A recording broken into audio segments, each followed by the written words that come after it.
Then I will have to come here. Shrimati Chhaya Verma.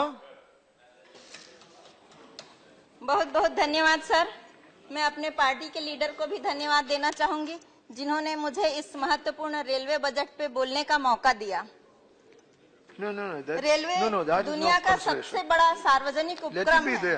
Rail कोई जात पात नहीं देखती, सभी धर्म सभी संप्रदाय के लोग रेलवे में सफर करते हैं, आवागमन का प्रमुख साधन है। रेल हमारे देश में, पूरी दुनिया में जब एनडीए की सरकार थी तो उस समय रेल विभाग की एक अलग पहचान थी।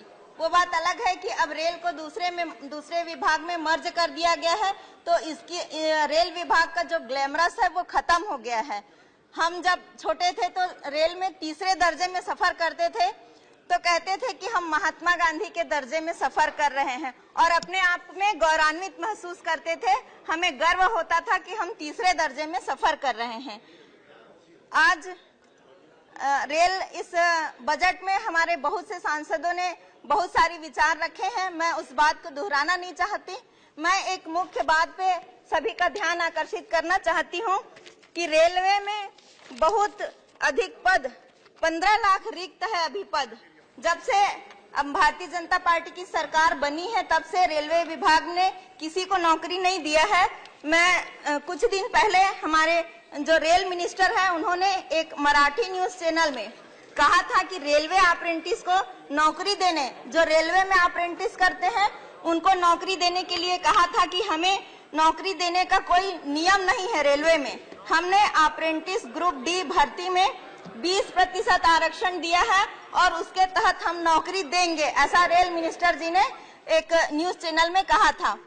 माननीय, मैं मंत्री जी को इस सदन के माध्यम से बताना चाहूंगी कि लगता है कि आपको आपके विभाग वाले ने गलत जानकारी दी है, या नहीं तो आपने पिछला रिकॉर्ड पहले का कोई जानकारी नहीं लिया है कि रेल विभाग में किस ढंग से नौकरी दी जाती है। पुराने नियम की आपने जानकारी नहीं ली है।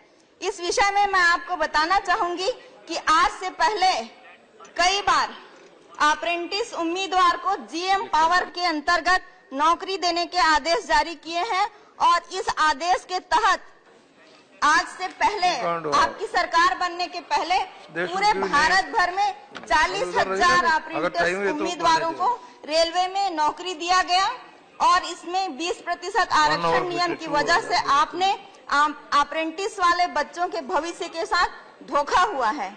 आपसे पहले सभी रेल मंत्री ने सीधे अप्रेंटिस उम्मीदवार को रेलवे में सीधे भर्ती का आदेश जारी किया है।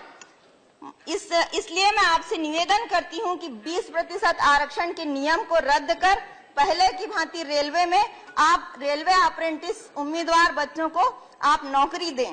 एक तरह तो आप कहते हैं स्किल इंडिया, आप ट्रेनिंग दे देते हैं, प्रशिक्षण दे देते हैं, लेकिन जब रोजगार की बात आती है तो माननीय महोदय आप रोजगार देने से मुंह मोड़ लेते हैं। ऐसा नहीं होना चाहिए। जब आप स्किल इंडिया की बात करते हैं, उन्हें प्रशिक्षण देते हैं, प्रशिक्षित करते हैं, तो उन्हें नौकरी भी दें। आप उनके साथ धोखा कर रहे हैं, आप उनके साथ खिलवाड़ कर रहे हैं। अप्रेंटिस वाले उम्मीदवार बहुत गरीब परिवार के रहते हैं और जो 12th में 80 से 90% प्राप्तांक प्राप्त करते हैं, प्रतिभावान बच्चे रहते हैं, बहुत होशियार बच्चे, ब्रिलियंट बच्चे रहते हैं, गरीबी के कारण वो अप्रेंटिस करते हैं। माननीय महोदय, मैं बताना चाहूंगी कि अप्रेंटिस के दौरान उन्हें बहुत कठिन मेहनत और बहुत कठिन परिश्रम करना पड़ता है। आप बहुत कम तनख्वाह में उन्हें अप्रेंटिस देते हैं। यहाँ तक कि अप्रेंटिस के दौरान, माननीय मंत्री जी आ गए हैं, स्वागत है, बैठिए।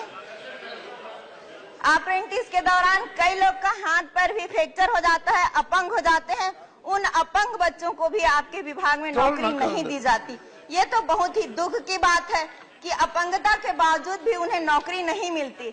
माननीय महोदय, मैं बताना चाहूंगी कि अभी पूरे भारत भर में पिछले दिनों 2000 अप्रेंटिस वाले बच्चे यहाँ पे दिल्ली में जंतर मंतर में धरना में बैठे थे। उन्होंने राष्ट्रपति से भी मुलाकात की और राष्ट्रपति से गुहार लगाई कि हमें अगर नौकरी नहीं देते तो आत्महत्या हम करना चाहते हैं, हमें अनुमति दे। तो उस संबंध में हमारे राष्ट्रपति जी ने भी मंत्री महोदय से और प्रधानमंत्री जी से संपर्क किया था, बात किया था, लेकिन अभी तक पूरे भारत के किसी भी राज्य में उन्हें नौकरी नहीं मिली है।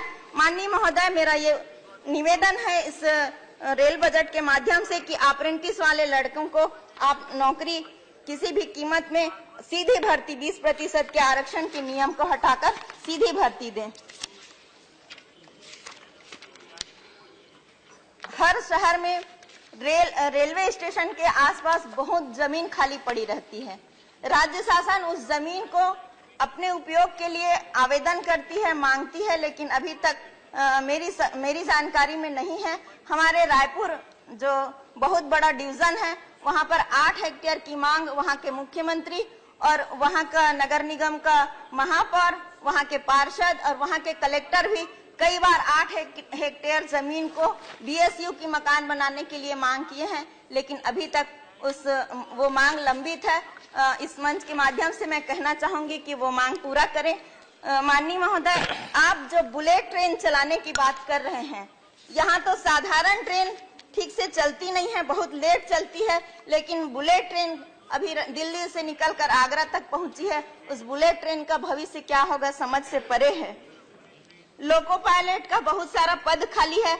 हम जो देख रहे हैं आए दिन दुर्घटना होती है, वो लोको पायलट जो होते हैं वो ओवर टाइम करते हैं, इसलिए संभवतः दुर्घटना का एक कारण ये भी है।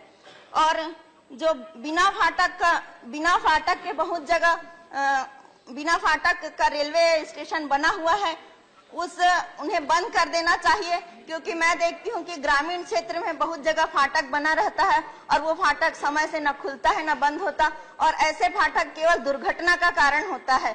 आदमी लोग तो जानते हैं कि यहाँ से नहीं गुजरना है, रेल आ रही है, लेकिन गांव के बहुत सारे मवेशी और जानवर जिन्हें कोई जानकारी नहीं रहती और खुले एरिया में ओपन फाटक रहता है, तो आए दिन उससे गाँव के मवेशियों की दुर्घटना होते रहती है। तो ऐसे फाटकों का कोई औचित्य नहीं है।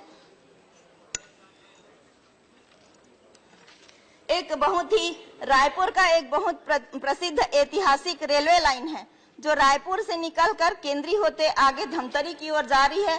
माननीय महोदय, उस रायपुर से केंद्री तक जो रेलवे लाइन, ऐतिहासिक रेलवे लाइन बना हुआ है, उसे उखाड़ने का क्रम चल रहा है। कृपया उसे ना उखाड़ा जाए।